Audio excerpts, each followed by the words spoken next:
Comme vous le savez, la métropole est devenue autorité organisatrice de la distribution d'énergie à la place des communes. Les communes, sauf peut-être les très grandes, n'avaient pas les moyens ni la volonté de prendre leurs responsabilités dans ce domaine de la distribution de l'énergie.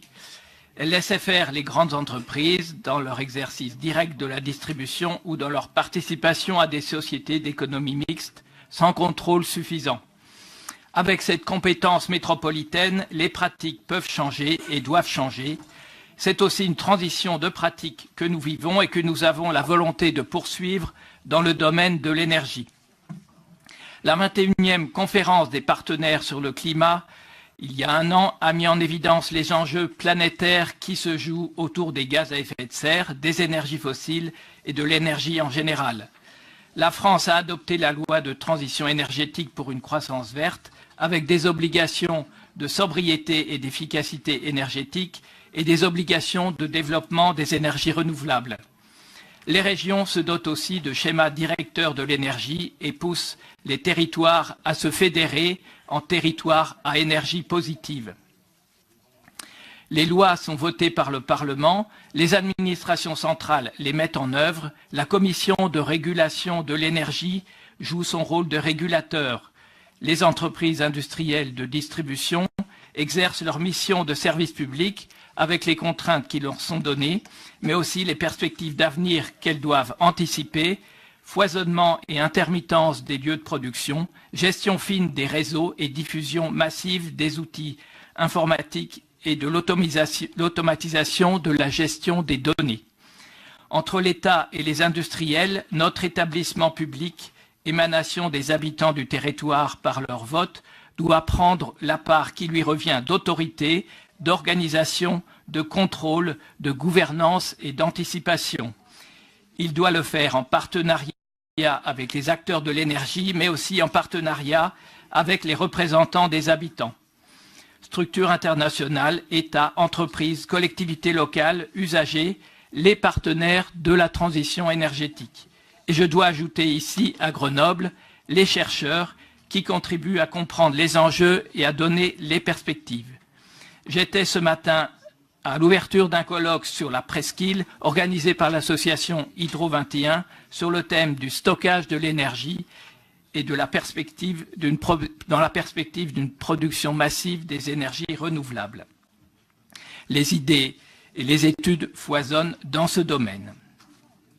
Nous attendons des échelons supérieurs des mesures d'orientation et de régulation, comme la taxe carbone, qui faciliteront la réalisation de la transition énergétique, mais c'est à notre échelle de métropole que nous pouvons trouver les solutions adaptées à notre territoire, avec son histoire et ses traditions, son histoire industrielle, son histoire sociale, son histoire démocratique et citoyenne.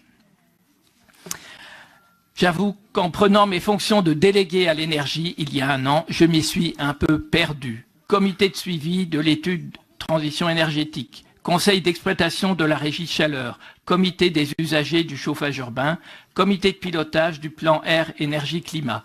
Les instances de participation et de dialogue sont nombreuses avec des représentants des entreprises, de l'université, des centres de recherche, des communes, des usagers. Le schéma directeur de l'énergie a mûri au cours de ces réunions. Il s'y est construit. Un panel de citoyens a également été réuni et a apporté sa contribution éclairée. Les économies d'énergie sont un élément de la transition énergétique, mais nous ne devons pas oublier ceux qui font des économies d'énergie forcées, faute de moyens. Les représentants des usagers nous alertent en permanence sur la précarité énergétique et le contrôle indispensable des tarifs de l'énergie. Nous voulons placer la transition énergétique et la lutte contre le changement climatique au cœur de notre projet pour la métropole. C'est écrit dans la première page du projet d'aménagement et de développement durable de notre plan local d'urbanisme intercommunal qui est mis en débat dans les communes avant de l'être ici.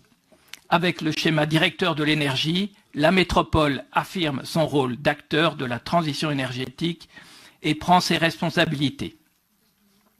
J'en viens maintenant au contenu de la délibération. Elle est en deux parties, une partie générale sur le schéma directeur de l'énergie et l'autre particulière sur le chauffage urbain. Le but de l'amendement qui est proposé est de rendre plus claire la distinction de ces deux parties. Par ailleurs, il vous est également proposé des corrections sémantiques, de remplacer transport et déplacement par mobilité. Vous savez tous combien dans ce domaine des mobilités, il est important d'utiliser les bons mots pour éviter certaines polémiques cycliques. Tout d'abord, la maîtrise de la demande en énergie, qui est un des éléments du schéma directeur de l'énergie en cours d'élaboration. Avant de faire des choix, il faut connaître l'état des lieux en matière d'énergie, diagnostic de la consommation locale, diagnostic de la production locale. Notre territoire a une particularité, c'est la forte part de l'industrie dans la consommation d'énergie, 40%. L'industrie est présente et c'est la richesse de notre territoire. Les bâtiments résidentiels et tertiaires consomment 42% de l'énergie et les mobilités 18%.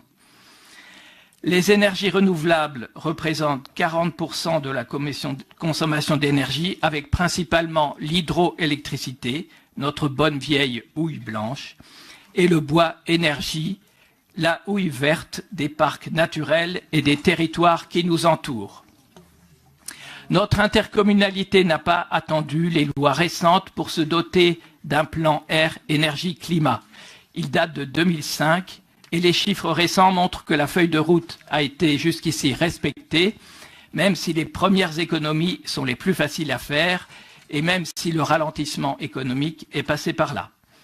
Ce plan air, énergie, climat nous donne des directives aux horizons 2020 et 2030. Si on poursuit l'évolution tendancielle actuelle, on est loin du compte. Si l'on prend en compte les actions volontaristes nouvelles, on n'y arrive toujours pas. C'est donc un scénario volontariste qui est proposé et qui concerne tous les secteurs. Réduction des consommations d'énergie de 10% d'ici 2020, de 20% à l'horizon 2030, avec des objectifs différenciés selon les secteurs.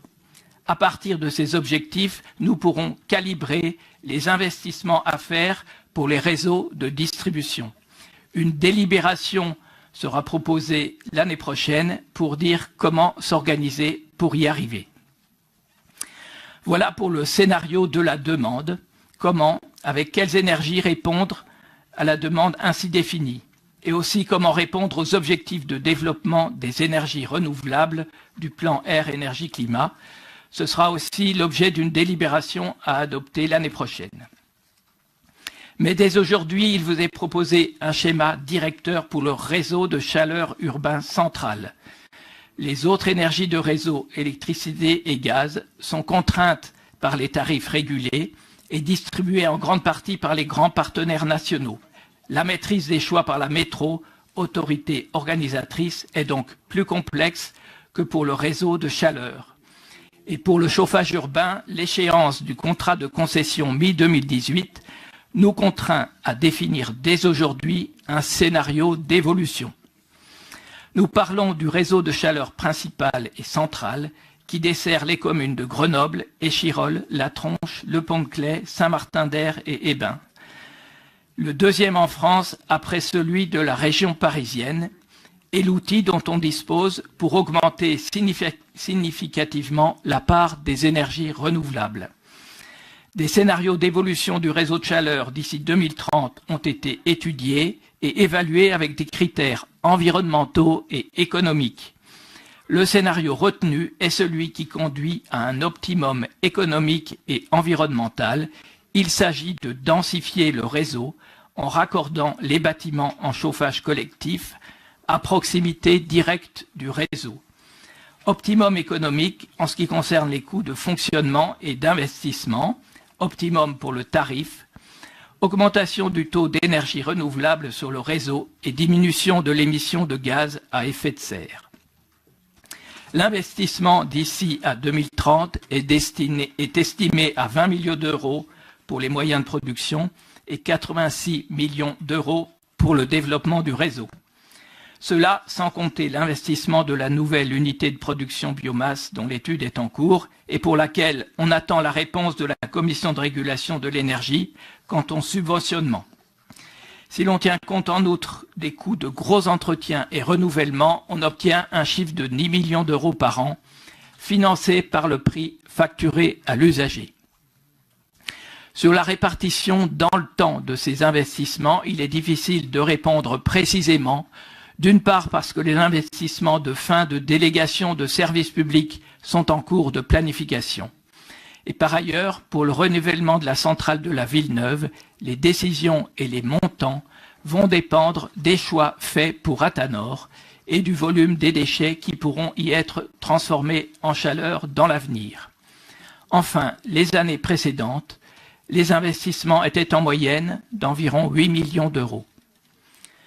Quand on parle de transition énergétique, c'est aussi une transition pour le chauffage urbain. Les nouveaux bâtiments consommeront moins et les anciens aussi consommeront moins avec les travaux d'isolation thermique, soit du parc social, soit du parc privé, avec les aides du programme Murmure. Les références au passé sont donc à prendre avec précaution.